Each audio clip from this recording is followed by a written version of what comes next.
ఉరిమిన Russia పండుగ sumi నగరంపై ballistic క్షిపణులకు 4 మంది మృతి, 118 మందికి గాయాలు. రష్యా గ్యాస్ పైప్లైన్పై నియంత్రణ మాగిపోయింది. అమెరికా బిల్లులపై రాష్ట్రపతితో సమీక్ష కోరనున్న కేంద్రం.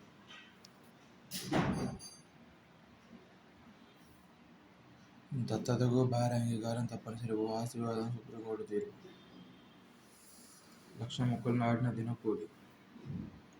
ఉద్రిక్తంగానే ముషీదాబాద్ అక్రమ బోర్డుతో నీళ్లు తోడటం మహాపాపం. అక్రమ బోర్లతో డ్రోన్లు, క్షిపణులు, నేలకూల్చే లేజర్ అస్త్రం. కర్నూలులో విజయవంతంగా పరీక్షించిన డీఆర్డీఓ లేజర్ డీఈడబ్ల్యూ అస్త్రం. మంత్రుల చేతుల్లో లేజర్ పుంజం తాకిడికి కాలిపోతున్న డ్రోన్. అనకాపల్లి కోటగురట్ల మండలం కైలాసపట్నం పేలుడు జరిగింది ఘీషెడ్డులోనే. బాణాసంచా తయారీ కేంద్రంలో పెను విస్ఫోటం. ఘటనా స్థలంలో 5గురి దుర్మరణం, ఆసుపత్రిలో మరో 3 మృత్యువాత. 300 మీటర్ల మేర ఎగిరిపడిన శిథిలాలు, శరీర భాగాలు. కేజీహెచ్లో 5గురి, నైసర్గిక పట్టణంలో 3కు చికిత్స.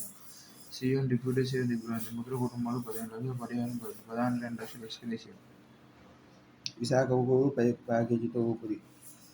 98% సామర్థ్యంతో పనిచేస్తున్న 2 బ్లాస్ట్ ఫర్నేసులు. రోజుకు సగటున 13,445 టన్నుల ఉత్పత్తి. 2024 ఉక్కు శాఖ వార్షిక నివేదిక వెల్లడి. సమగ్రాభివృద్ధి ధ్యేయం. మంత్రి నారా లోకేష్ వెల్లడి. మంగళగిరి సమీపంలోని చినకాకాని వద్ద 100 పడకల వైద్యశాలకు శంకుస్థాపన. విశాఖలో 154 కోట్లతో 7 రోడ్లు. పీఎంఆర్డీఏకు ఆమోదించిన ప్రభుత్వం. ట్రాఫిక్ సమస్యల పరిష్కారానికి విడుదల చర్యలు. ప్రభుత్వ కార్యాలయాలకు సౌర వెలుగులు. మొదటి దశలో 147 మెగావాట్ల ప్లాంట్. 496 కార్యాలయాలను గుర్తించిన ఎన్టీపీసీ. విద్యుత్ ఛార్జీల్లో భారీగా ఆదా. బాబాసాహెబ్ స్వప్నాల సాకారానికి ఇవాళ మనం డాక్టర్ అంబేడ్కర్ జయంతి ఉత్సవాలను జరుపుకుంటున్నాం. ఈ సమయంలోనే భారత రాజ్యాంగం అమలులోకి వచ్చి 75 ఏళ్లు పూర్తవడం చారిత్రాత్మక విషయం. ఇలాంటి పవిత్ర సందర్భంలో రాజ్యాంగ విలువలపై చర్చించడం బాబాసాహెబ్కు మనం ఇచ్చే ఘనమైన నివాళి అవుతుంది. మోదీ ప్రభుత్వం చేసిన రాజ్యాంగ సవరణల్లో ఎక్కువ భాగం సామాజిక న్యాయాన్ని బలోపేతం చేశాయి. ఉదాహరణకు 102వ సవరణ ద్వారా నైన్త్ కమిషన్ ఫర్ బ్యాక్వర్డ్ క్లాసెస్కు రాజ్యాంగ హోదా దక్కింది. 104వ సవరణ ద్వారా పార్లమెంటు, రాష్ట్రాల అసెంబ్లీల్లో ఎస్సీ, ఎస్టీ, ఎస్సీల రిజర్వేషన్ 2030 వరకు కొనసాగించడం నిర్ణయించింది. 105వ సవరణ మూలంగా సామాజిక, విద్యాపరంగా వెనుకబడిన వర్గాలను ఎంపిక చేసే బాధ్యత పూర్తిగా రాష్ట్రాల చేతుల్లోకి వచ్చింది.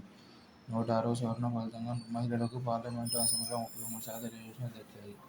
కౌలు రైతులకు రుణాలు దక్కాయి. మన దేశ వ్యవసాయదారులు కౌలు రైతులు ప్రసిద్ధిలో ఉన్నారు. వ్యవస్థాగత మార్గాల్లో వారికి రుణాలను అందించకపోవడం ప్రభుత్వం దిక్కులను ఆశ్రయించి వస్తుంది. అప్పులైతే వడ్డీలు గుంతలు. కౌలు రైతులు చితికిపోతున్న సాగు రంగం. తీవ్ర ఒడిదుడుకులు ఎదుర్కొన్న పరిస్థితులు వారి కుటుంబాలు మాత్రమే గురవుతున్నాయి. కేరళ రాష్ట్రం కౌలు రైతుల కోసం అమలు చేస్తున్న ల్యాండ్ లీజింగ్ విధానం చాలా విశిష్టమైనది. ఇందులో అతిథి లబ్ధిదారులు, స్వయం సహాయక రంగాల్లో అర్హులుగా ఉన్న మహిళా రైతులు. 1997 నుంచి కేరళ అమలులో కుటుంబశ్రీ పథకం సభ్యులను చాలా మంది భూమి లీజుదారులు అవుతారు. 2025 ఆర్థిక సర్వే కూడా ప్రస్తావించింది. ఈ లీజింగ్ విధానంలో కౌలు రైతులు 3 ఏళ్లు, అంతకు మించిన కాలానికి భూములు లీజుకు తీసుకుంటారు. 1872 నాటికి వాజా కాంట్రాక్ట్ చట్టం కింద గ్రామ పంచాయతీలకు లీజు ఒప్పందం కుదురుతుంది.